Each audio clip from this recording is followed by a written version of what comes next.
Mar ang'wen, wadwaro ni kenjwa ka iwinjo katireg niang' kata japur pur niang' ka onge ng'ama chame matieni ni consumer koko chope wi mesa pod itiyo tich manono.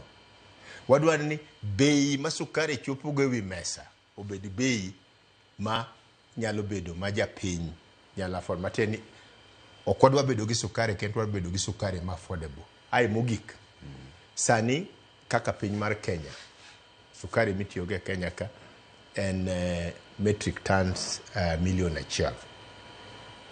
Niang' mwapuro e Kenya ka wan wawegi wagolo gima metric tons 800,000, matieni wan gi shortfall mari metric tons 200,000. Mano sukari miluongo ni table sugar ma ji madho e ot, opogore gi industrial sugar miloso go gik moko kaka ethanol gini.